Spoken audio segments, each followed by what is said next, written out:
The Nectar of Devotion by His Divine Grace, A.C. Bhaktivedanta Swami, Prabhupāda. Chapter 11. Aspects of Transcendental Service.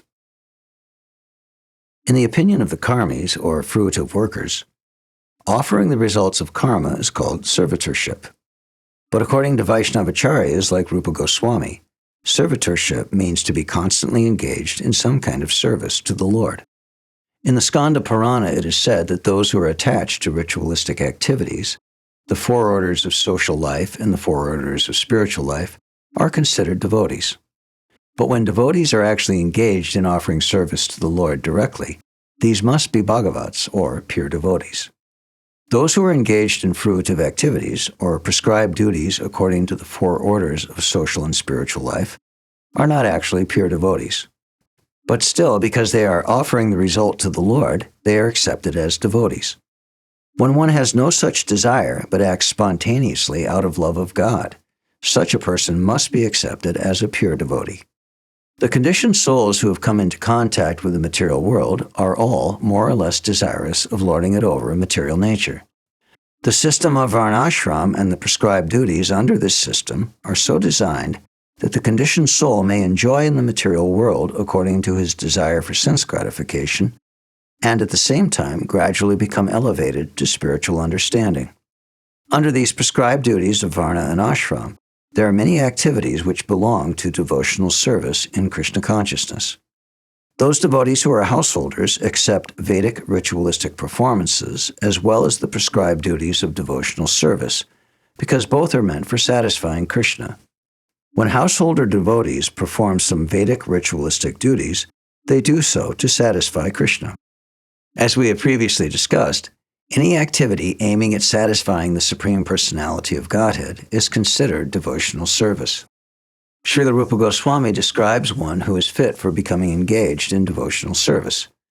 He says that persons who are neophytes and who have developed a little love of Godhead are not interested in the activities of sense gratification in proportion to their devotion. But if there is still some attraction for sense-gratifying activities, then the result of such activities should be offered to Krishna. This is also called engagement in the service of the Lord, with the Lord as the master and the worker as the servant. In the Naradiya Purana, there is a statement of how this servitorship is transcendental.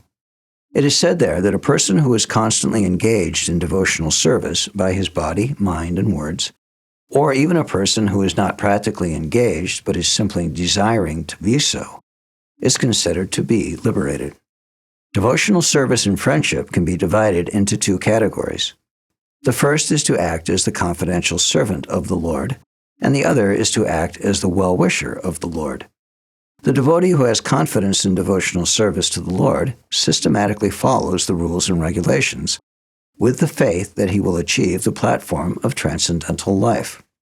The second type of devotional friendship is to become a well-wisher of the Supreme Personality of Godhead. In the Bhagavad-gita, it is said that the Lord accepts a preacher as the most dear servant.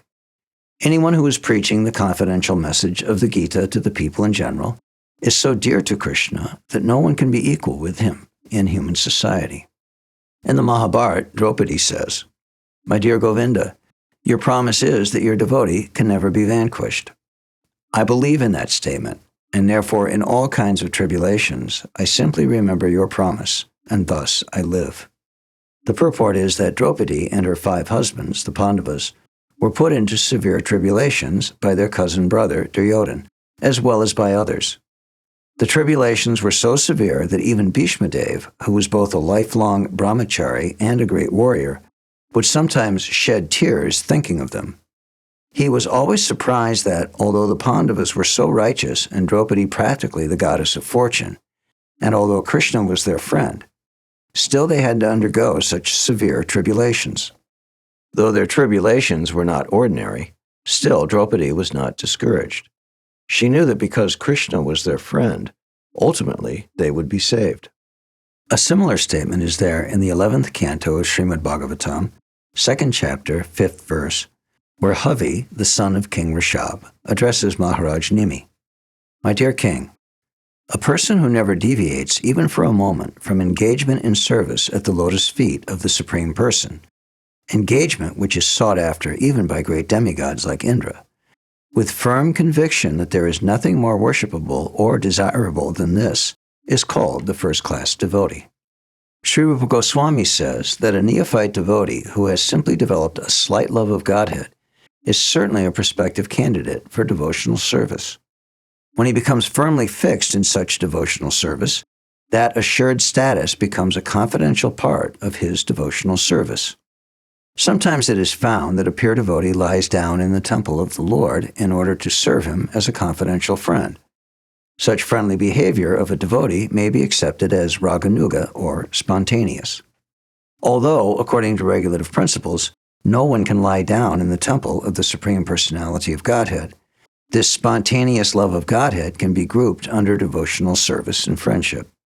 Regarding complete self-surrender, there is a nice description in the 11th canto of Srimad Bhagavatam, 29th chapter, 32nd verse, where the Lord says, "A person who is completely surrendered unto me and has completely given up all other activities is protected by me personally, both in this life and in the next." In other words, I wish to help him become more and more advanced in spiritual life. Such a person is to be understood as having already achieved sarshti, or having equal opulences with the Supreme. It is also confirmed in the Bhagavad-gita that as soon as a person surrenders unto the lotus feet of Krishna, Krishna takes charge of him and gives him a guarantee of protection from all sinful reactions. He also instructs from within, so that the devotee may very quickly make advancement towards spiritual perfection. This self-surrender is called Atma Nivedana. According to different authorities, self is differently defined. Self is sometimes considered to refer to the spirit self or soul, and self is sometimes considered to refer to the mind or to the body. Full self-surrender, therefore, means not only surrendering one's self as spirit soul, but also surrendering one's mind and body to the service of the Lord. Srila Bhaktivedanta Thakur has sung a nice song in this connection. While offering himself as a fully surrendered soul, he said, "My mind, my household affairs, my body, whatever is in my possession, my dear Lord, I offer to you for your service. Now you can do with them as you like. You are the supreme possessor of everything, so if you like, you can kill me, or if you like, you can give me protection. All authority belongs to you. I have nothing to claim as my own." Sri Jamunacharya, in his prayers to the Lord, has expressed a similar idea in the following words. "My dear Lord, I may be living within some body as a human being or as a demigod, but whatever mode of life, I do not mind, because these bodies are simply byproducts of the three modes of material nature, and I, who am in possession of these bodies, am surrendering myself unto you." In the Hari Bhakti Viveka, there is a statement regarding how one can offer his body in self-surrender. There the devotee says, "My dear Lord, as a sold-out animal has no need to think about his maintenance and sustenance, so because I have given up my body and soul unto you, I am no longer concerned with my maintenance and sustenance." In other words, one should not bother about his personal or family maintenance or sustenance. If one is actually surrendered in body and soul, he should always remember that his only concern is to be engaged in the service of the Lord. Srila Rupa Goswami says that devotional service in friendship and devotional service in self-surrender are two difficult processes. Therefore, such relationships with the Lord can very rarely be seen. Only for the advanced devotees are these two processes easily executed. The purport is that it is very rare to see surrender which is mixed with sincere ecstatic devotion. One must give himself completely to the will of the Lord. In the 11th canto of Srimad Bhagavatam, 40th verse, 11th chapter, Lord Krishna tells Uddhava, "My dear friend, if someone offers me the best thing in his possession, or anything which is very pleasing to him, he will be eternally benefited." In the Narada Pancharatra, there is a statement of how one can act in all spheres of life for the satisfaction of the Lord. It is stated there that a person who is actually in devotional service must be engaged in all kinds of activities, those prescribed in the revealed scriptures, and also those which are accepted for livelihood. In other words, a devotee should engage himself not only in the prescribed duties of devotional service, which are mentioned in the revealed scriptures, but he should also perform the duties of his practical life in Krishna consciousness. For example, a devotee who has a great establishment or factory may offer the fruits of such a material possession for the service of the Lord. In the Hari Bhakti Vilas, there is the following statement about self-surrender. My dear Lord, a person who has surrendered himself unto you and is in firm conviction that he is yours, and actually acts in that way by his body, mind, and words, can actually relish transcendental bliss. In the Nrsinga Purana, Lord Nrsingadev says, anyone who prays unto me and takes shelter from me becomes my ward, and I protect him always from all sorts of calamities. In the Skanda Purana, there is a statement eulogizing the Tulsi tree as follows. Let me offer my respectful obeisances unto the Tulsi tree, which can immediately vanquish volumes of sinful activities. Simply by seeing or touching this tree, one can become relieved from all distresses and diseases. Simply by offering obeisances to and pouring water on the Tulsi tree, one can become freed from the fear of being sent to the court of Yamaraj, the king of death, who punishes the sinful. If someone sows a Tulsi tree somewhere, certainly he becomes devoted to Lord Krishna. And when the Tulsi leaves are offered in devotion at the lotus feet of Krishna, there is the full development of love of Godhead. In India, every Hindu, even those not belonging to the Vaishnav group, takes special care of the Tulsi tree. Even in great cities where it is very difficult to keep a Tulsi tree, people are to be found very carefully keeping this plant.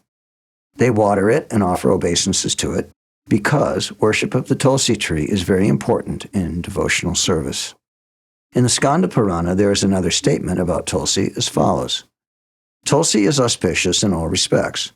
Simply by seeing, simply by touching, simply by remembering, simply by praying to, simply by bowing before, simply by hearing about, or simply by sowing this tree, there is always auspiciousness. Anyone who comes in touch with the Tulsi tree in the above-mentioned ways lives eternally in the Vaikuntha world.